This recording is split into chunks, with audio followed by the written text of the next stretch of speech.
Welcome back to the channel. Today we are taking a look at the last in our tier list, the last army, the Galactic Republic. Now I am going to say I've done my research, I've looked at tier lists, I've looked at all the units, I've gone through and picked my favorites or what I think are the best. This is the group I've had the least experience with. I do have them made and I do plan to run them as a second army because I've got a lot of stuff I like. I love Anakin, I love Yoda, I can use a lot of my rebel stuff with Wookiees. But this is my least experience with this army. So in the comments, if you think I've got any wrong, I do think this is a pretty strong list, to be fair. I think my number 5, maybe number 4 could be changed, but I'm happy with the other ones. So let me know in the comments if there are any changes you would make. But let's get into this one. With number 5, I've gone for R2-D2. Now, it's really tough for this because if you look at him in terms of attacking or defending, there's not much use to him. He gets some cool command cards. He can shock people. It does have suppressive, so he does have uses. But that's not really why he's in this list or any list you run him in. He's there for the repair on vehicles and stuff like that. But also, it's his secret mission. So once per game, he can gain a victory token if he gets into their starting area, which for a game that you win with victory tokens, a character being able to get one like bounty hunters and other stuff is incredible. The fact he can do it so easily is, yeah, it's beyond incredible. I will say I think he's better in rebel lists because rebels have stuff like land speeders, so he can just zip over there. You can still get him over there, don't get me wrong, there's stuff to get him there. You could put him in something like the lat, but I do think that's a bit of a waste. He can get there anyway. He has inconspicuous, so he's safe as long as you keep people within range of things around him. I think you're going to be fine. I mean, run him in a unit or in the middle of them. Just protect him. You get a free victory point. And if they focus their entire attack on him, then you've probably won anyway. He's 35 points. It's not the end of the world. I should say 55 because he was changed, but still. If he takes the focus of your enemy, you're probably going to be leading the fight. So yeah, there's a few different ways to use him. And he's really effective. He helps you win games, which is, yeah, it's just, there's not much else to say on him, really. That's a pretty good thing to do. Coming in at number 4, I couldn't decide. So it's a tough one. I couldn't decide between Phase 1 troopers, because I do think they're one of the better core units. They've got fire support, which makes them unbelievable. They've got the 3-range black dice. Movement 2 is okay. Cheap points for what they do. I think they're really good for their points. But then there's ARC Troopers, there's a Clone Commander. I know I'm just running through a lot of this stuff, but I couldn't decide on what to go with in the end. Obi-Wan was another shout with Guardian, he's super good. Making stuff like my actual choice even better, and that is the Wookiee Warriors. Now, I do think they are better in Rebels just because of some of the stuff Rebels have, but I think they're amazing in this as well. They're basically the same unit, they've just got different support. Obviously, with the token stuff, you can make them absolute monsters. They do want to try and get in there, and I do think that's where it slightly differs, because Rebels are slightly more offensive. I would say this team sort of sits back and destroys you from range.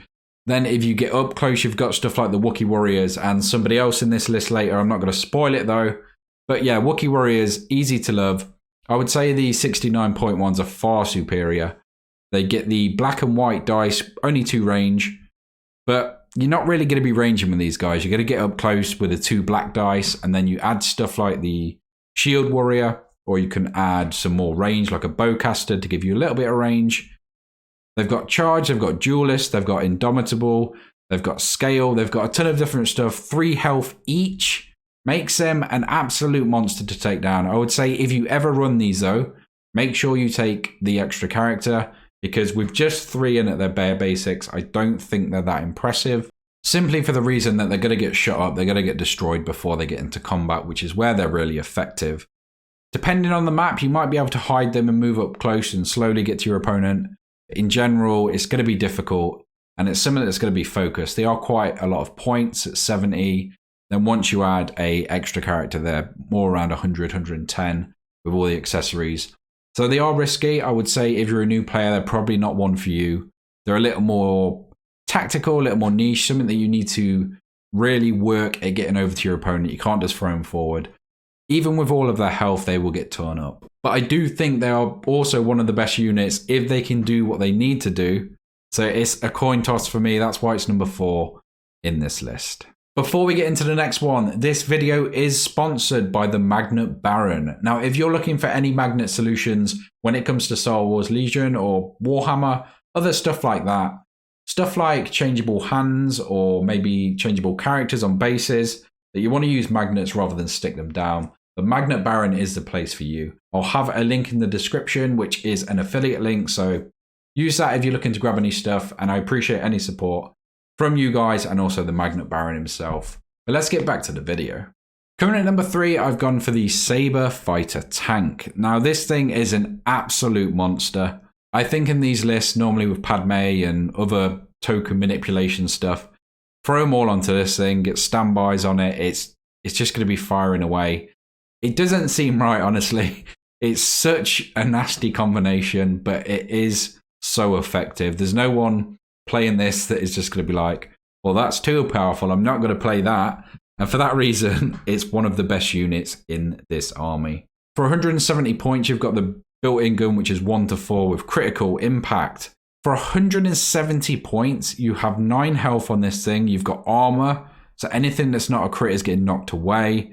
You've got outmaneuver, so you can actually spend those dodges to cancel crits as well, which is it doesn't feel right, but you've also got guns. You've got arsenal too, so you've got the built-in twin lateral cannon, which is 1 to 4, 2 red, 2 black, 2 white, which is unbelievable. But that's not all. You can also add a turret or a cannon, again, depending what you need, for some extra red dice or 3 black. So it depends what you want to build this. It depends how you want to build it. But normally in these types of lists, you're going to have your Saber tank eating all the tokens, just firing off standby shots at stuff and just tearing stuff apart. If they get close, that's when you can throw the Wookiees at them. You can throw other characters that might be coming up at them. But yeah, it's so hard. I would say this is one of the most difficult lists to deal with for that very reason, because it's so difficult to kill this tank. But what options do you have? Because if you get closer, you try to go around it, they're going to have stuff up close to deal with you and start moving those tokens onto different characters. I just find this so difficult to play against. I think it is one of the best combinations of stuff in any list in the game currently, and that's why it's number 3. But obviously our number 2 and 1 are going to be stuff that helps it. So in at number 2, I've gone for Yoda. He doesn't need much introduction, but obviously he's an absolute monster up close with his lightsaber. He's got 4 red, impact 2, pierce 2. He can use force wave, 4 black, blast suppressive, which is going to tear other Jedis apart. It's going to be able to get around cover and other stuff, so if you're trying to hide from him, it's not going to work. He's got guidance, which again is obviously fantastic. You can choose a friendly trooper unit at range 1 or 2. That unit may perform a free non-attack action, but that does mean you can get your troopers on more tokens and stuff. Then obviously with vigilance, which you're going to run on him and our number 1. At this point, you know who our number 1 is. I'll keep it secret for the next couple of minutes. Anyway, vigilance means that you can keep dodge tokens on stuff, so you can absolutely stack your team with tokens, and then you can keep some at the end of the turn. So it just makes the later the game goes, just stacking all these tokens up.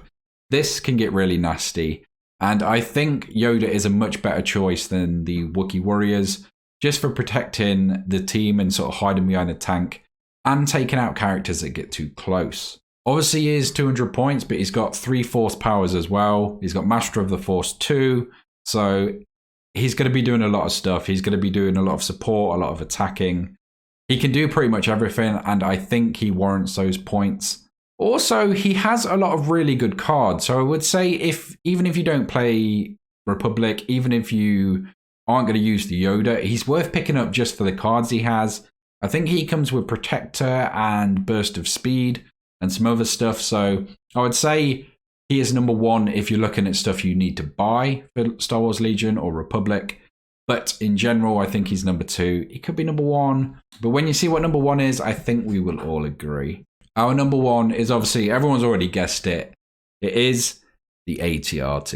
Obviously, I'm joking. It's Padme. We all know it's Padme for many reasons. And it's the other reason why Yoda is so good. So Yoda's giving out tokens. He's using vigilance as well. That's basically what Padme is going to do. She's going to quick think to gain a aim and a dodge.